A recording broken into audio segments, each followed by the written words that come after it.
Got my solid now. Abby, all good? Abby says, good evening, ladies and gentlemen, we'll call the meeting to order. First item on the agenda tonight, as our new interim town manager asked that she would like to have us do the pledge of allegiance every time we start a meeting, so if you'll please rise and do the pledge of allegiance. Yes. I pledge allegiance to the flag of the United States of America.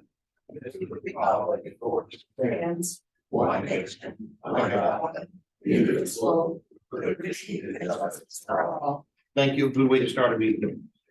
Next item on the agenda is roll call, all five of the council members are present, deputy town manager is present, and our new interim town manager, Kelly Penny Mishu, is present also. With that being said, I'd like to introduce Kelly Penny Mishu, and she has a few words to say to the folks. Yeah, thank you, Mike. I just want to introduce myself to the citizens here that don't know me. I grew up here. I graduated from Messalonsky. I live on the town farm road.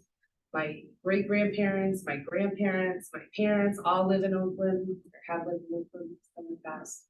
But I want to say thank you to the council for this opportunity. I'm extremely excited and will do everything in my power to keep things moving forward in the right direction for Oakland. And I will be resuming all committees once I'm done my audit. My auditor comes tomorrow. Gotta get through that. Back on track. Thank you, ma'am. We're excited to have you working with us. Now, next item on the agenda, consider approving the minutes held from September 27th and October 4th. I make a motion. And October 10th. And October 10th. I make a motion, we approve those 3 sets of minutes. Motion made, seconded by David, all in favor? Thank you. Next item up is to accept the Gary Sinise Award grant. Chief Dave Coughlin is here tonight. I saw David. Yep, he was here. And Dave, could you speak on that, please, sir? Yep, sure. So Adam, tonight he put together the grant to the Gary Sinise Foundation to be considered for cardiac monitor, which we were awarded. That is 100% cost covered, no cost to the town on the unit. And we actually won't even see the money at all. Takes spot. The foundation pays the vendor directly, we'll just end up receiving the equipment. So your approval on that, we'll move forward with getting that done. Awesome. A piece of equipment that we have not owned before. Would you tell us what that's worth? It's 45,000. 100, 138. 45,130. Dave, Pretty Adam big. is actively working on that. Be a nice addition to our rest. awesome. Thanks, John. Congratulations, job well done.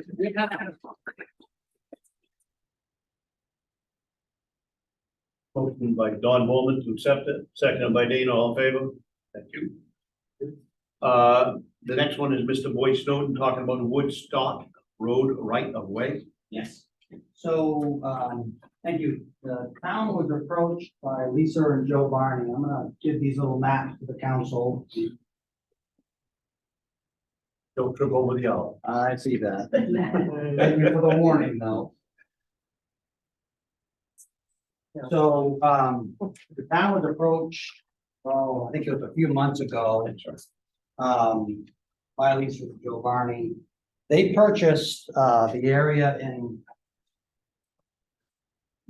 So they purchased the segment that's coded on this top map in green from Mantor, well, the heirs of Mantor, when Warren passed away. When they purchased that, they thought, and correct me if I'm wrong, they thought they were purchasing up to Allagash Drive.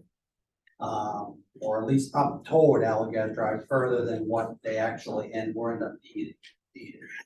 Mantor, as part of that, when they sold that to Lisa and Joe, they also deeded to the town the area, sorry about the color, but the area in red, which is the right of way of Woodstock Road. There, in that right of way is where the current turnaround is for Allagash Drive, for, buses, snow, things like that. So I met with Lisa and Joe several weeks ago, I guess it is, to hear from them as to what they were looking at. And really the intentions are for me tonight is to present this to the council as to what they're looking for. There are obviously with any right of way, paper street right of way thing, there are some legal requirements that if the council chose to move forward with either selling or transferring some of that right away over to Lisa and Joe. There are some hoops that have to be jumped through per state law, notifying, abutters and notifying people within that subdivision. That's all part of the legal part. I'm an engineer, not an attorney, just as I've read. So the second page on this, we had, just to verify, we had Bob Knowlton from Broken Stone go out and locate the existing pavement in the turnaround area, just to make sure that it was within that Woodstock area, there it is. So what I've shown in the second piece is, as I relayed to, I met with Jeff Paul out there, kind of looked at areas, what the minimum we would need. We need to have some right of way off from Allagash to maintain that turnaround area. I've showed here one possible option would be 50 feet off from the right of way, Allagash right of way into the property, which brings you almost to a gate that Mantor installed for the Barneys back when the purchase was made. So if the council elects to move forward with this, again, there are some hurdles that have to be jumped through, but this would be kind of the minimum I would suggest as far as the town retain for snow and maintenance of the turnaround area. So I guess tonight, what I'm wondering, or what I would ask is, if the council is interested in moving forward. Right now, the town owns that entire strip, which goes in front of lots 25-49 to 25-48, and also abutted by 25-50. So I guess the question tonight is the council interested in moving forward with some type of transfer, sale, whatever, of part of that right of way? On a side note, it's actually a very small piece of land. Yes, Like, it is a very small piece of land, but very important to us. Yeah, I think I actually have the square footage on here, just Yeah. estimated 7,500 square feet. Would be, again, this is all subject to discussion from the council. This is just my recommendation to the council as a minimum that we would want to maintain. Don Moore? Can you refresh our memory as to what we voted on back when we had the meeting a few months ago? So I wasn't at the meeting, I don't recall, but I believe that you accepted the deed from Mantor for the piece, and that's the piece in red that you're seeing there. That's basically, it's 200 feet by 50 feet wide, about 10,000 square foot area. And it included every piece in that development that hadn't been developed or bought, or, all the dead ends and all the little pieces. Right. So what would happen, what's if we keep the property as it is, does that mean we own that whole strip of land between 66, 67, 68? It actually isn't even across 66. Now, it's 58, there's a little jag there. the only feature, so right now the town owns all of Allagash right away. That was part of the deed that Mantor's transferred to the town. They also own the piece on Woodstock Road that comes off from Allagash, 200 feet by 50 feet wide. So the area in front of 66, 67, 68, that's kind of a separate, that's already owned by the town as town right away. That's this chunk here, That's the one we're talking about. and that's what we own. That's what you own right now, the town does, right? It was deeded to the town by Mantor. And they also nicely put up a gate for us on your property. Yes, yeah, right now that is what that. We paid a lot of money for. So I think that the question I have for the council is one, and as I said this to Lisa and Joe, they're really, as far as maintenance of the turnaround area, there really is no need for Jeff and the bus to own 200 feet. So I talked to Eddie Mantor about this back when I was first made aware of this. And he said, that, in his mind, the right of way in front of 48 question whether that shouldn't have maybe been included in the sale. It's not, town owns it. So I think the question is, does the town want to consider some type of sale? There are some legal questions that get really convoluted when you vacate right away. So, if you have a paper street and you vacate it, by law, it's supposed to go to the people on both sides. If that were to happen in this, if they ever wanted to develop these lots, that kind of would put the screws to Lisa or Joe, because that would now split that right away. And they wouldn't have the road to build those future lots. So it's a kind of a gray, it's not simple. So who, is this piece of property paved? Nothing, no, the only thing that's paved is a turnaround, it's So 30, 40 feet. Rough. does that become an additional town road? That would, no, it just turn around like a hammerhead turnaround for. So that whole section here, who would maintain that section? Right now, as a town, it would be town maintained. Right, but if we swap it, give it away. I wouldn't give all of it away, so you're gonna wanna keep 50 feet in the turnaround area so that the town But maintains The it. rest of it, But the rest of it, if the town decided to sell it, however you wanted to get rid of it, that would become owner of somebody else, and the town would have no obligations there in that but area. we paved Woodstock Road. Not the whole way. This is all, just a cleared open area. There is no road there right now in Woodstock Road. It only goes up part way off Selden Lane and the turnaround. So there's a whole area that's just a cleared, the woods have been cleared, but no road has been constructed. Mantor, I think originally their intention was to connect Allagash to Selden, and that has never happened in 50, 60 years. Would we be ever obligated to pave that road and plow? The only way we would ever be obligated to plow it would be as if Lisa or Joe or future owners decide to develop this land and we accept that road as a town road. So they would have to go through a number of hoops before we could even consider whether the council would, accept that road to plow it. That's not gonna happen.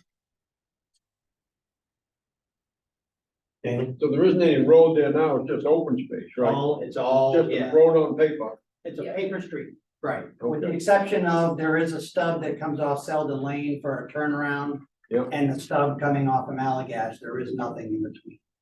I guess that's my major And those concern. will be maintained, What's that? those will be kept for, They'll have to be kept, yeah, and that's not part of, all the area that's within the turnaround currently that exists are all owned by the town, which is good. Yep. David? The piece to the left off in Selden Lane on Woodstock, is that still Woodstock? That's not been renamed Yeah, no, that little piece is also to the left.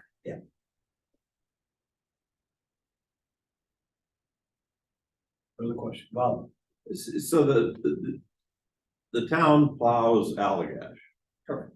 And the only reason we need a piece of land near the end of Allagash somewhere is to be able to turn a bus or a plow around. And the crazy FedEx driver, I'm sorry. the crazy FedEx driver also.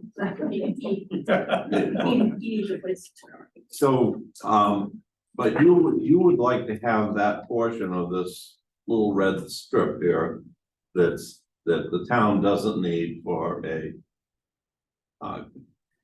Are you willing to tell us why? I mean, it looks like a really. I know, it doesn't seem important to you. No, Well, we originally believed that we had bought it.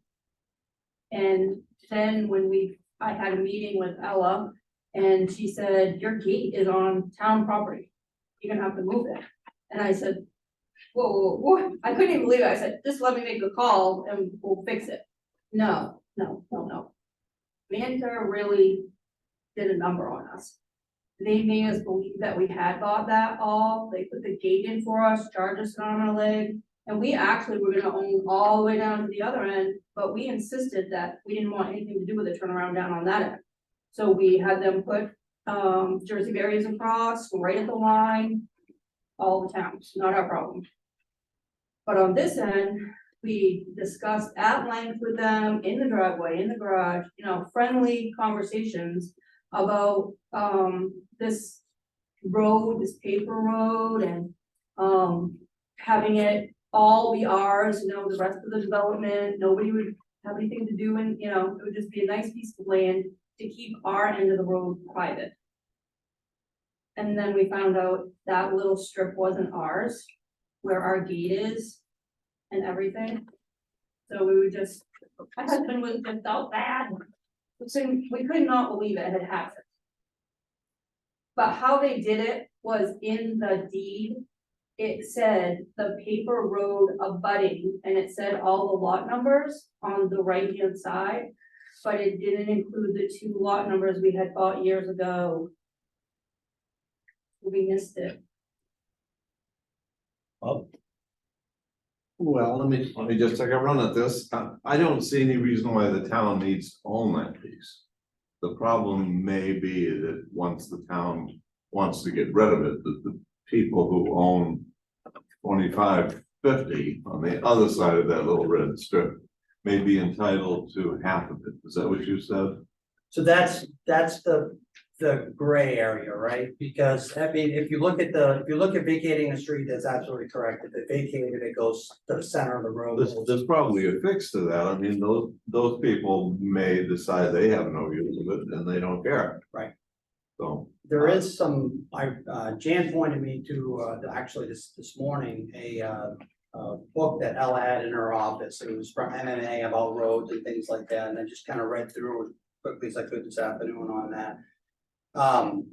There are some notifications, so when I was talking about like, some hoops that have to jump through, there are some notifications that by law, the council or town would have to do. They have to send a notice out to everybody in that subdivision, basically telling them that the town is considering vacating this, whether it's sold to them or whatever, that has to go out.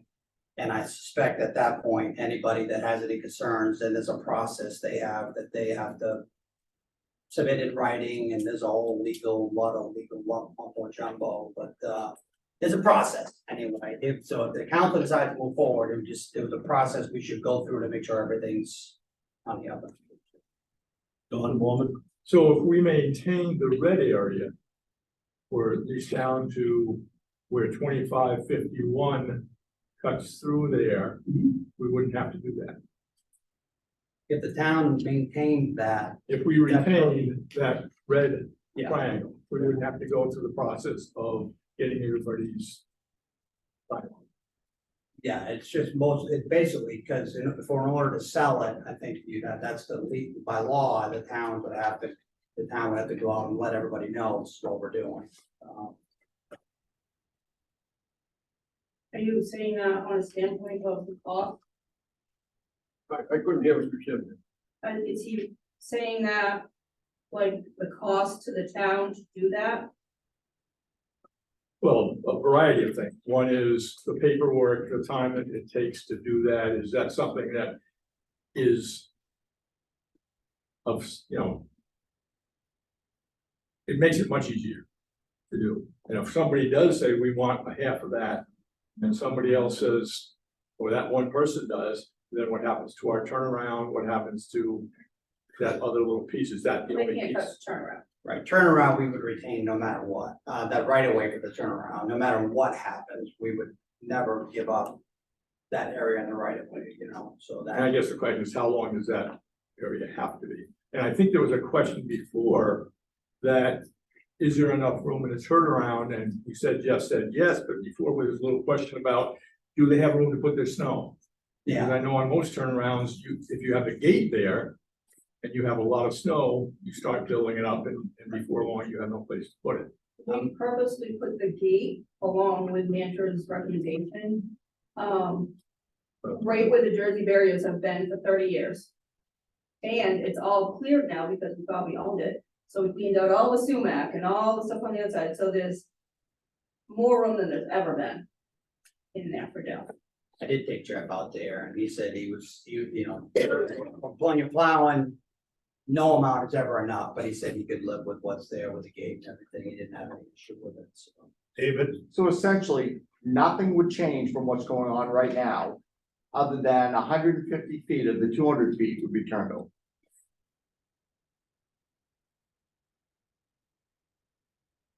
I'd make a motion, we authorize board to continue on this and see if it can be done without a lot of problems. And on a side note, we have agreed, my husband, he's sorry for not being here tonight, he is hunting with his dad. We have agreed that we will, well, when your dad says you're going moose hunting, family comes first. Oh, I wasn't joking. That's right, that's right. You know his dad, right? We agreed, and I told Jan this the other day, that reasonable cost, we'll pay that, we'll pay the cost that Boyd had to incur to have Bob Knowlton back up there for the third time. He's triple dipping and, you know, other costs that. So motion is made, Second. seconded by Bob Dunning, all in favor?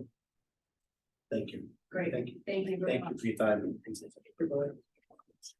Our next item is questions for the council for Mr. Sean Nava. Good evening, everyone. Before I start, I'd like to say thank you to the chairman, Mike, and members of the town council for allowing me the opportunity to speak before you. Thank you.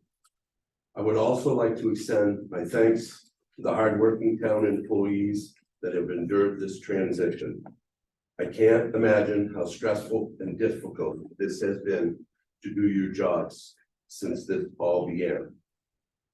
I would also like to say a special thank you to Dan Porter for her many years of dedication to this town and her ability to step in and fill multiple positions over the years as our town clerk. It does not go unnoticed. This is greatly appreciated. Thank you, Dan. I will keep my comments brief as to keep this meeting going forward in a timely fashion. Mr. Chairman, my question as a taxpayer is as follows. After this past week's announcement by the town of Winslow to hire our former town manager, will we as taxpayers ever learn of the allegations against our former town manager and the outcome of the town's investigation? And if not, may I also be given the opportunity to speak a few comments after your reply? Thank you, sir, for the question. We cannot comment on personnel matters. And we cannot, and that's where it's gonna be left. And we are going to pick ourselves all up, dust ourselves off and go forward and work hard. Thank you for your question. Okay. Many of you may not know me, so let me take a second of your time to introduce myself. My name is Sean Nava. I've lived in this town of Oakland most of my life. I married my high school sweetheart here, and we raised our three beautiful daughters in the small town community I am proud to call my home. You might ask yourself, why is a big biker dude wearing a vest standing before this council? But I believe it was important to establish that even if you are part of the motorcycle community, the gay community, the transgender community, or even black or white, we all unfortunately deal with ignorance in our daily lives. But with saying that, I also believe that doesn't give you the right to push your agenda on others, like I witnessed at the last meeting I attended. And to be honest, I was angry at the level of disrespect for our town council members.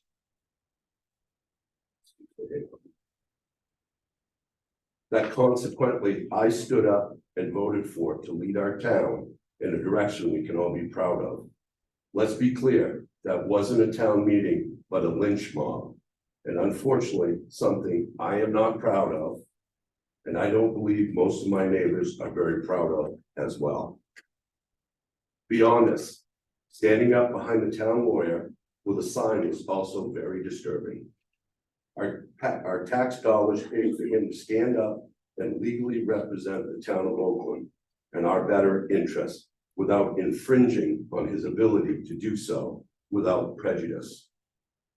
I would also like to reinforce what everyone agrees to, including the town council. Ella did an amazing job as our town manager, and we, as taxpayers, owe her gratitude for years of hard work and dedication to our town and the advancement she was able to achieve. But we're saying that, let's be clear, she was on paid, non-disciplinary administration leave. And at no point was her lifestyle a factor in the town council's decision, is my understanding.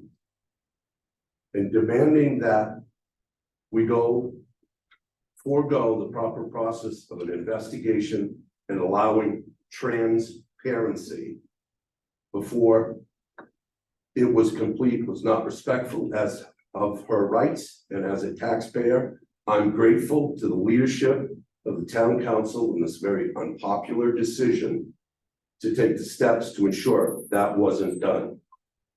In closing, the town of Oakland has a very diverse and hardworking taxpayer base. It's my belief that we can pull together and work on the issues that will move this community forward and continue the work that Ella still had on her desk. We can make this a town something we can be proud of, effectively submitted. Again, thank you, board members. Sean Allen. Sure. Next item is a quick claim deed by Mr. John Porter. We have a piece of property that's being sold down at Sunny Shore Camps. And doing the research, they found that there was a municipal municipal lien that was not discharged. Taxes are paid up to date at this point, so I would just need to get the council to sign this so that they can go ahead with their sale of that property. I make a motion, we sign that municipal release deed. Motion made second by David, all in favor? Thank you. Next is a discussion regarding setup of a cost for council, town email and address, Ms. Kelly Benny. Yeah, so I contacted our IT group, main technology group, and had them price out tablets, smaller laptops, and then get a Microsoft 365 license so they could have our openmain.us email address. 5 laptops. Laptops were cheaper than the tablets. So the 5 laptops are $620 a piece. That's $3,100. Then they'd have to charge a monthly management fee. It helps with basic Office Online, hosted email, and there's storage. But that's $130 a month. So that's the IT. Yes, yeah. Is that per laptop or for an inherent? No, that's all 5. $130 a month for 5 of them. So What? it's, $3,100. yeah, the $3,100 is just one cost. If they each had a town email address, couldn't that be used on their personal computer without any conflict? I know when I Well- was teaching, we were able to have it on our personal computers without we didn't need an extra laptop to do that. Well, I think with the recent lawyer investigation and all that, they didn't want to be sending town emails or town subject emails from their personal computer, because that could have been taken. I thought it was the concern was the using their personal email addresses. And their personal computer. Those 2 concerns.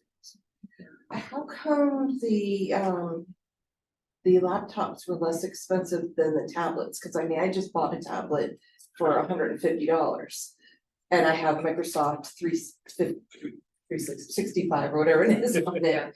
So I was just, I didn't ask her yeah, why, I just said price out whichever ones. yes, okay. Yeah, cause Samsung, you can get small tablets for. Is that through cellular data, though? No, this is just a straight up tablet, but okay, but you guys wanna do it with using the tablet or the laptop using cellular data? No. No, okay, yeah, no, this is just straight up, you have to use Wi-Fi to use it. Okay.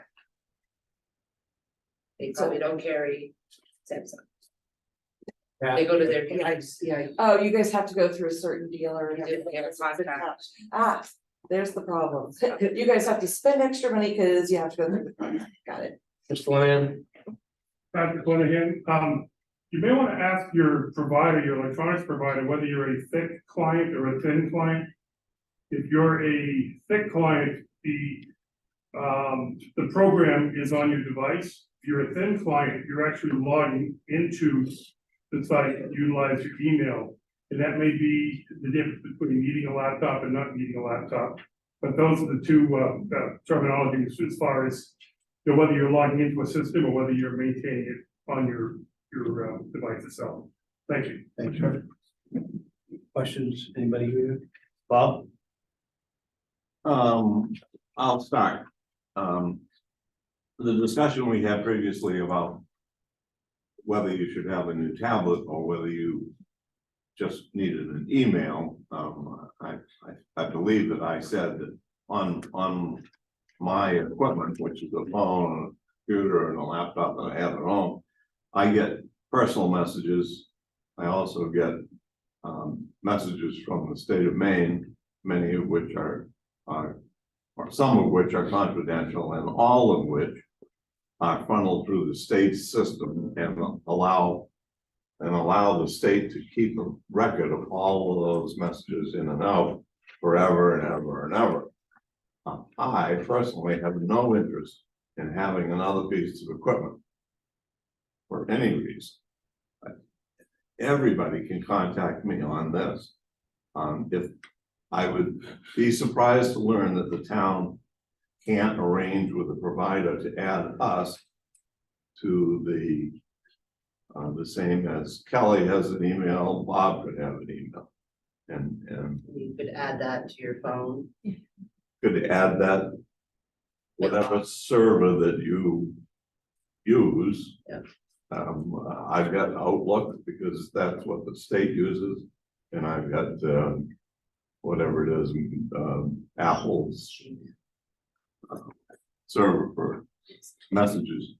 There is no problem that I know of having on your personal equipment confidential and emails that might be forwarded at some point.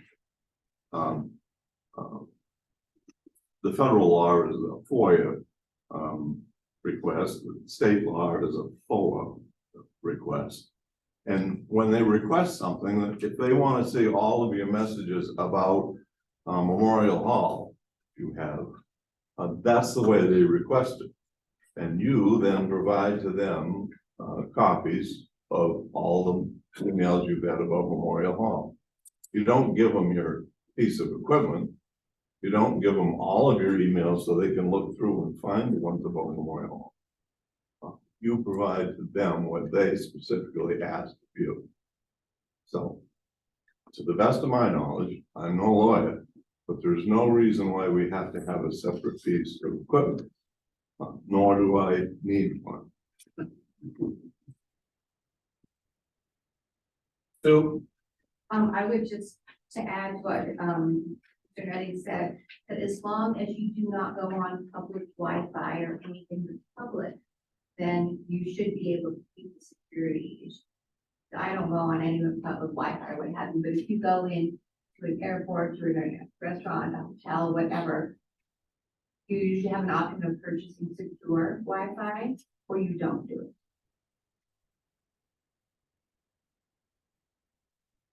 I can go ahead and check with Maine Tech and see. It would probably just be the $130 a month managed service. And the question is whether where are those records maintained? I mean, 2 years from now, In my office, on the server. on your server, okay. Good, Yeah. then I move we table this item until the next meeting and get more information. motions are made to move, David seconded, all in favor. Next item up is a second reading, revise a general assistance of Ms. Jan Porter. This is the second reading that we're having for the amendments that are done every October. We've already had that first reading.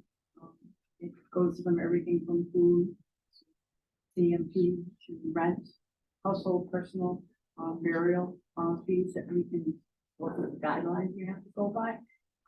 So if we approve the second reading, we sign another document. I'll make a motion, we approve the second reading of the changes to the general assistance ordinance. Motion is made, seconded by Mr. Don Mormon, all in favor? The next one is we need to do a new Jan's passing it down, we'll continue on. There's a KRDA appointment. So I'd like to make a motion that Ms. Kelly Penny steps up and does that. Second motion. Motion is made second by Dana, all in favor? Good. There was a number 8 on here, we're talking about a stipend, so what we're going to refer to legal counsel tomorrow, we're gonna call MMA, and we'll bring it up in the next meeting, just so we make sure how to do it properly. Okay, questions on that? Anything else, David? Don Moore? Bob Nutting? I have nothing. Dana? I'm all set. Make motion to adjourn. Motion is made to adjourn, seconded by Bob, all in favor? Thank you, folks, and have a great night.